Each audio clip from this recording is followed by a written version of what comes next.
Hola, ¿qué tal? Muy buenas noches. Bienvenidos una vez más a Escribe y Lea, este espacio que le ofrece el canal educativo y donde abordamos el arte, la historia y la cultura universales de una manera singular, amena e interesante.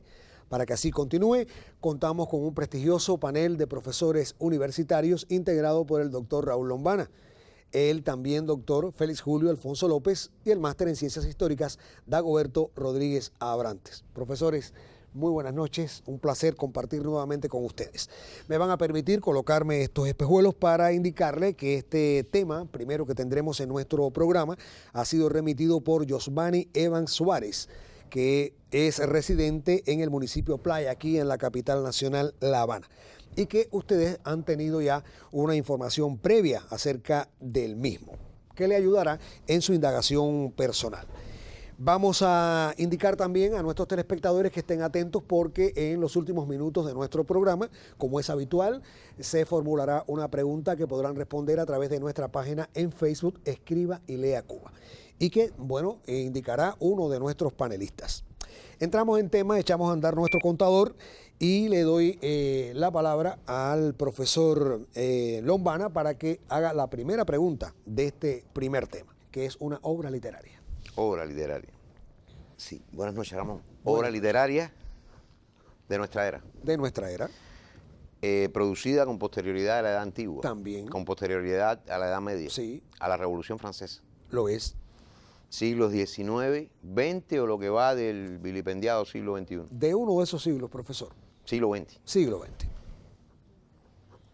Ya, siglo XX, americano. No.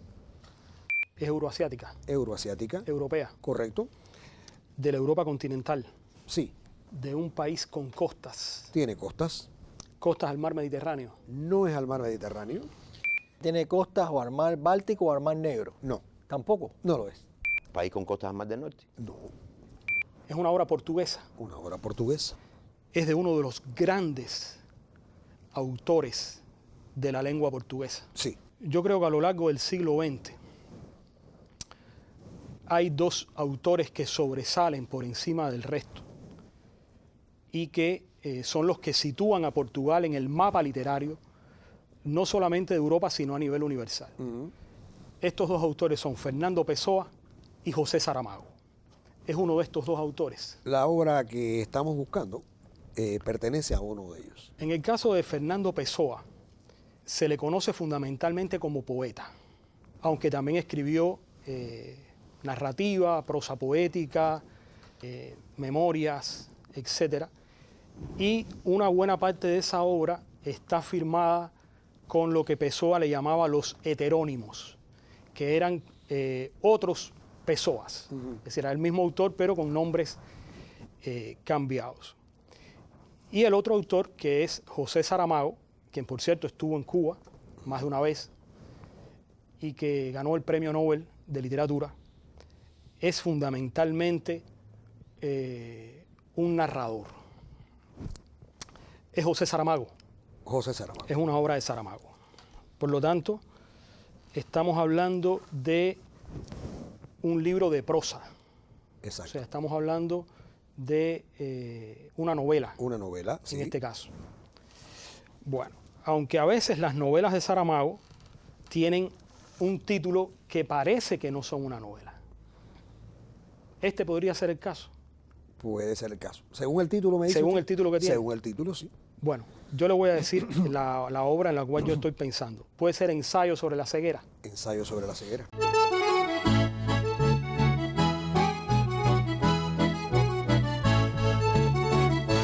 A pesar de ese título engañoso de ensayo, en realidad es una novela, pero es una novela donde el personaje ha perdido la visión y tiene que imaginar la realidad.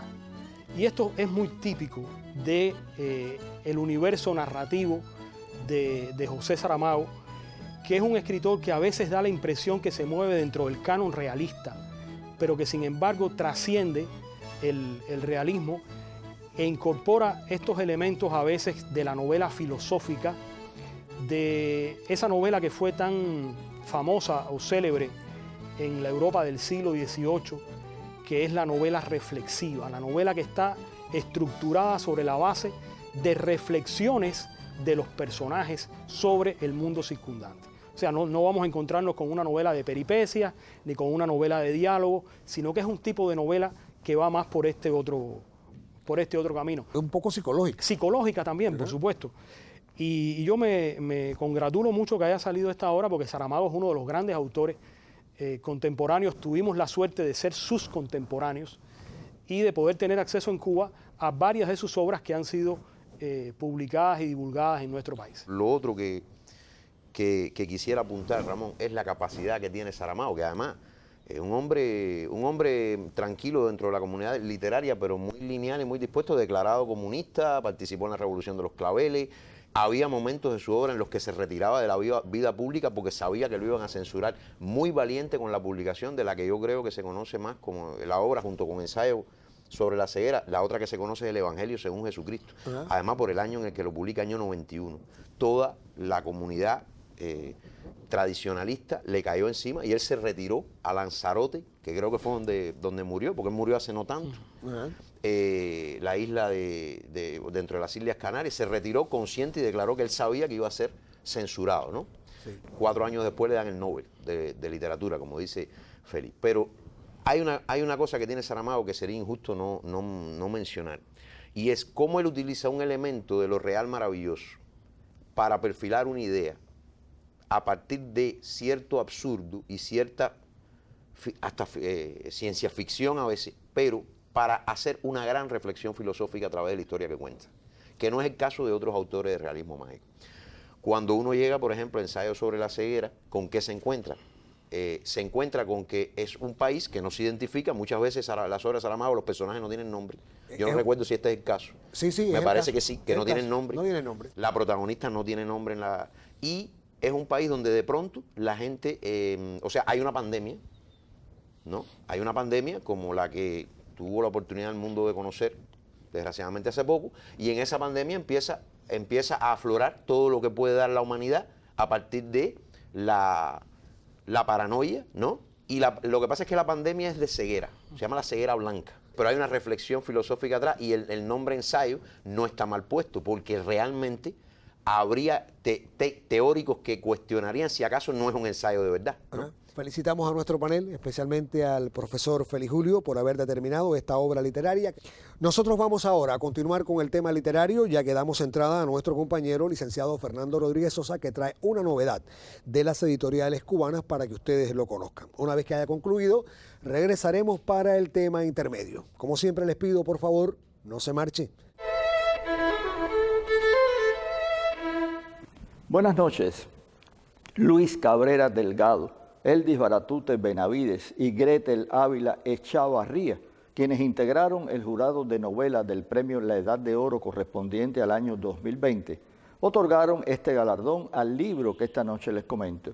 Me refiero a la novela para jóvenes Días de Ángel, de Michael José Rodríguez Calviño, que con las ilustraciones de Octavio Irving Hernández Jiménez, se publica bajo el sello de la editorial Gente Nueva del Instituto Cubano del Libro.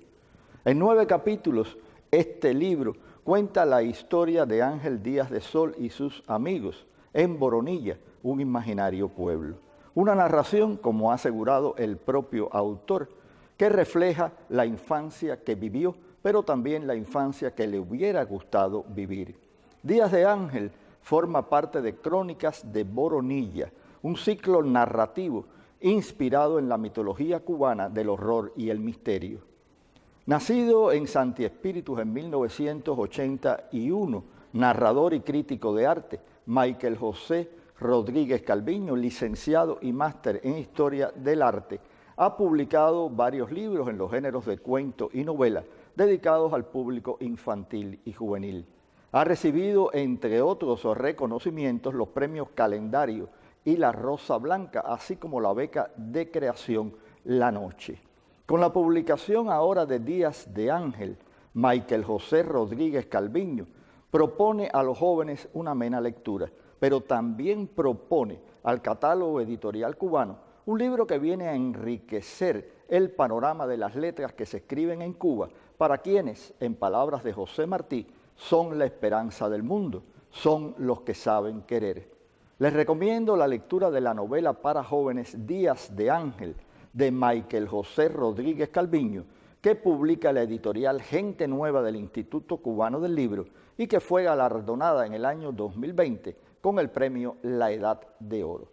Gracias por acompañarme y nos vemos en un próximo encuentro.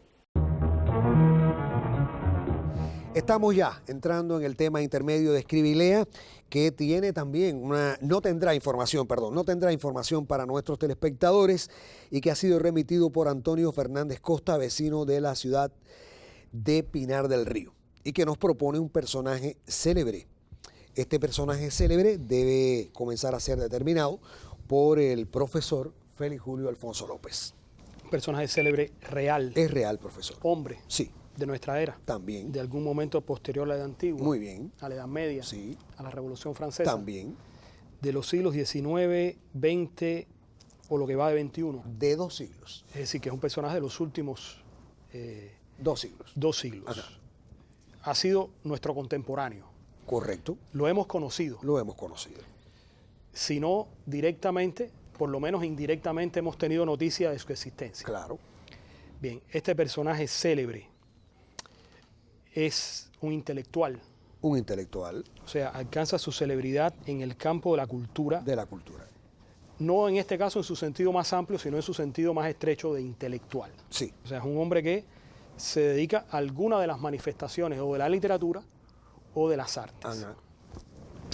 Este personaje célebre es americano. Es americano. De la América Latina. Sí. Insular. Correcto. Cubano. Es cubano. ¿Este hombre está vivo? No, murió. Ah, ya. Importante esa pregunta. Lamentablemente murió. Ya, un artista. Así es. Es un artista. Es un artista. Es un pintor. No. No es un pintor. No es la pintura la disciplina que le hace célebre. Es un músico. Es un músico. Este es un hombre de los grandes, En su arte, sí. de los grandes músicos cubanos. De los grandes músicos cubanos. De música popular, o más vinculado a la música popular, eso incluiría la folclórica, o de música culta, En una de las dos. predominantemente popular. de música Predominante popular. Correcto. Puede ser un creador, alguien que sienta cátedra, alguien que cambia la forma de hacer música de alguna manera. Tiene aportes. Y estamos hablando de música popular. Sí, sí, música popular. Tiene aportes, por supuesto. Es un hombre que tiene, digamos, un conocimiento de la teoría musical, de la música popular y quizás un poco más allá. Pero hemos determinado que el campo en que se mueve es la música popular. Es alguien que juega un papel fundamental en la música de una orquesta. Correcto. Y ese papel fundamental lo puede tener, déjeme excluir una, no es un cantante. No es un cantante, correcto. Y es un hombre. Estamos hablando de un hombre. Un hombre. ¿Cómo se lo digo de una manera relativamente culta? Es un hombre con el que bailamos nosotros. Sí, bailamos. ¿Ya? Sí. Y yo por lo menos era un joven de la década del 90 y de los 80. Estamos hablando de una orquesta de música popular Una bailable. orquesta de Ahora sí la música pregunta es popular. muy concreta. Exactamente, sí. Este hombre es reconocido como un gran director de orquesta, de una de las orquestas emblemáticas de Cuba. Sí. Yo estoy pensando en 3 figuras, que además las 3 son músicos, pero de 3 instrumentos diferentes. Ajá. Porque Juan Formel, que murió ya en el siglo XX hace no tanto, Sí. penosamente, Era bajista. era un bajista. Adalberto Álvarez era un pianista y José Luis Cortés era flautista. Flautista, correcto. ¿Ya? Pero además, José Luis Cortés, Juan Formel y Adalberto Álvarez, los 3 disertaban en sus instrumentos. Sobre todo José Luis Cortés, cuando su orquesta, se formó con Iraquere. Y NG La Banda daba conciertos en los grandes escenarios del mundo donde no iba a hacer sus estribillos populares que hacían en Cuba, sino donde hacían un despliegue de flauta, de instrumentos de viento, Ajá. de algo que creó NG La Banda, Iraquere, que es la timba. Es uno de estos 3 personajes. Usted lo ha dicho.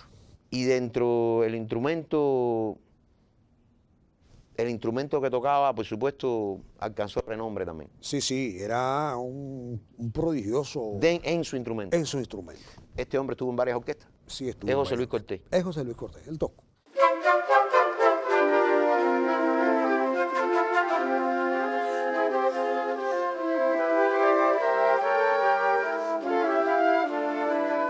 José Luis Cortés tiene una cosa muy interesante, él es flautista y es un tremendo flautista donde quiera que ejecuta la obra y donde quiera que compone, formador de generaciones de flautistas, pero él además reforma la manera de la sonoridad de los metales.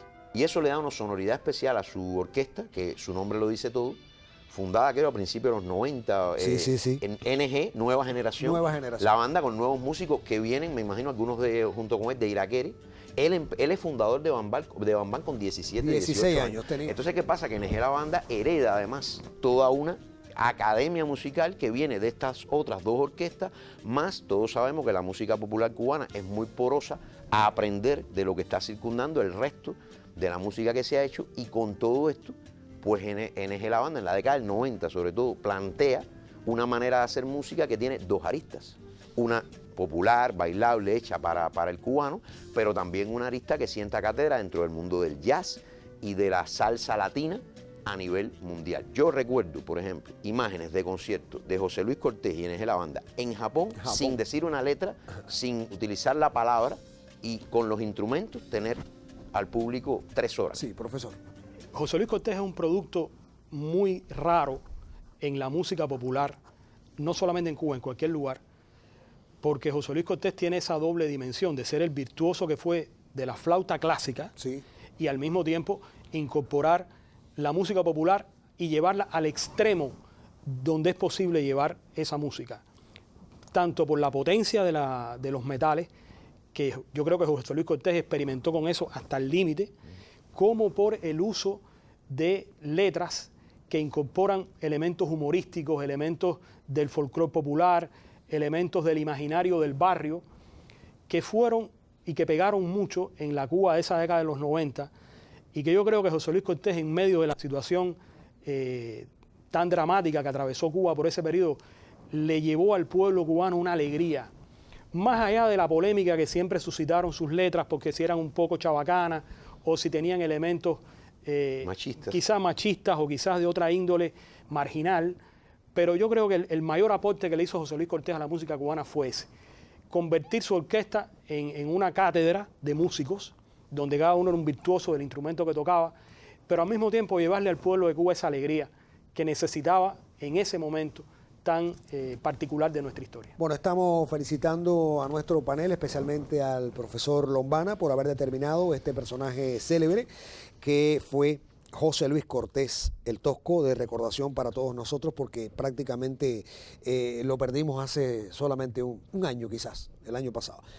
Entonces, vamos ahora a nuestro momento musical en nuestro programa y regresaremos para el último tema de la noche. Por favor, manténgase en compañía del canal educativo y de este su programa, Escriba y Lea.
De inmediato entramos ya en el tercer y último tema de Escribilea en esta noche, que tendrá una información adelantada para nuestros telespectadores y que le ayudará en su indagación personal. Este es un tema remitido por Iliana Zamora Valcárcer, vecina de la ciudad de Artemisa, en la provincia del propio nombre, y tiene por objeto determinar una obra de arte.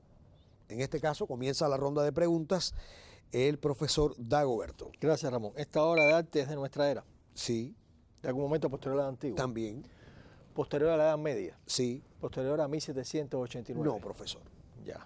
Y es una obra de arte que está ubicada en Eurasia, Ajá, europea, europea.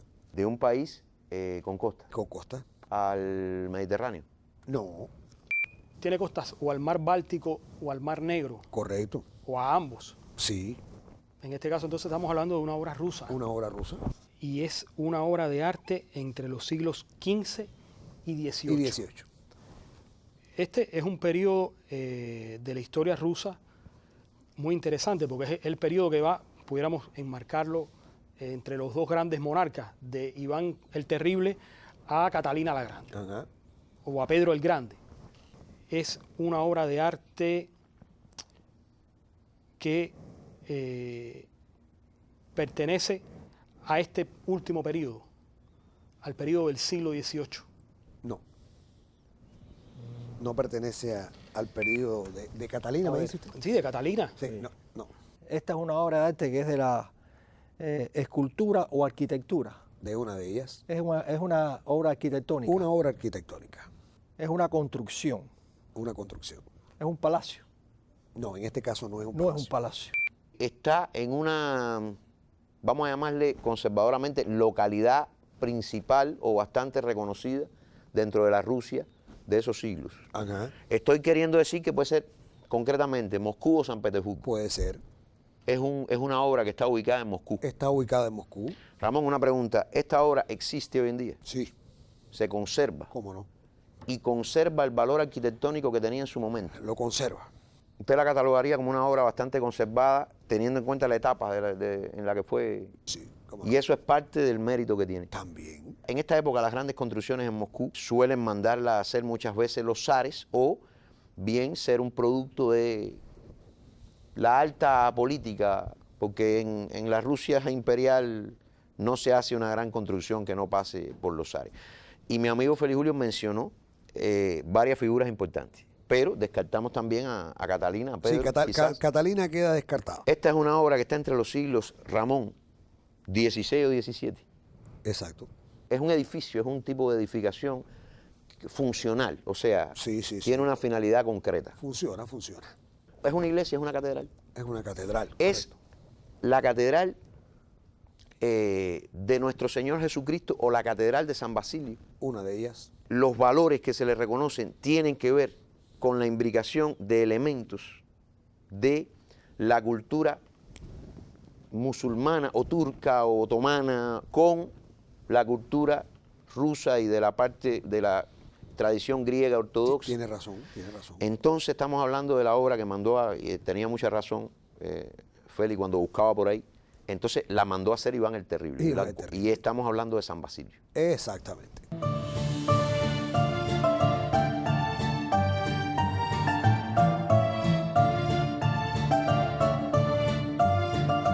La mandó a construir el zar Iván el Terrible después que tomó Kazán, o el Kanato de Kazán. Exactamente. Y lo importante es el diseño y los arquitectos que él selecciona para hacer la obra, porque todo parece indicar que tuvieron cierta libertad. Tenemos una imagen de Iván el Terrible y de muchos personajes como él, de reyes crueles, y lo fue realmente. Pero eso no quiere decir que no tuviera sensibilidad artística. De hecho, hay quien dice que se mezclan las dos cosas, porque él ya está comprobado que es falso, pero durante mucho tiempo se pensó que había querido cegar a los arquitectos para que nunca vieran o produjeran una obra superior. Igual, claro. Porque él estaba enamorado de la obra que había hecho y sobre todo les dio libertad para que pudieran mezclar elementos, como decíamos ahora, de la cultura, bueno, por la Bizantina. celebración de del Kanato, de la obtención del Kanato de Kazán, los elementos de la cultura, sobre todo turca otomana, y por eso esas famosas cúpulas de San Basilio que llaman tanto la atención, porque obviamente ni son musulmanas, ni son eslavas, ni son occidentales. Casi siempre cuando nos dicen Kremlin, lo que nosotros nos imaginamos y la imagen que utilizamos es la de la Catedral de San Basilio. Visible. Pero son tres cosas distintas. Sí, sí, sí. La Plaza Roja, el Kremlin y la Catedral de San Basilio. Y las tres componen un único entramado que estuvo valorada entre las posibles maravillas del mundo moderno. Candidata entre las 77 que se valoraron para solo seleccionar 7 y por supuesto ahí nada más que salió el Coliseo y no pudo quedar, pero estuvo valorada y sí recibió la condición de patrimonio de en el año 90. En el año 90. Estamos felicitando a nuestro panel, especialmente al profesor Lombana, por haber determinado este lugar célebre que, les reitero a nuestros telespectadores, es la Catedral de San Basilio. Momento oportuno para nuestra pregunta de participación que podrán responder en nuestra página de Facebook, Escriba y Lea Cuba. De inmediato, el profesor Dagoberto la indica. Yo quisiera que nuestros televidentes respondieran a la siguiente pregunta. ¿Cuál fue la última batalla en la que participó Cayo Julio César?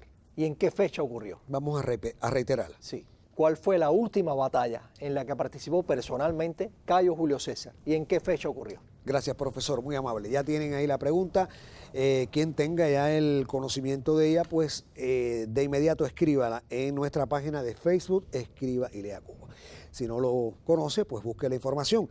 A las 11 de esta noche colocaremos allí en dicha página el nombre de la persona ganadora que recibirá a vuelta de correos, si es del interior del país, si es de Ciudad de La Habana, aquí en nuestro propio estudio, donde tendremos la posibilidad de agradecerle personalmente su participación, hacer la tradicional fotografía que hacemos con nuestros invitados y, en fin, les deseo muchísima suerte. Y así estamos poniendo el punto final a nuestro encuentro de hoy en Escribilea. Profesores, una excelente semana también para el resto del equipo. Para usted, telespectador, también una buena semana. Y como siempre, gracias por su mirada.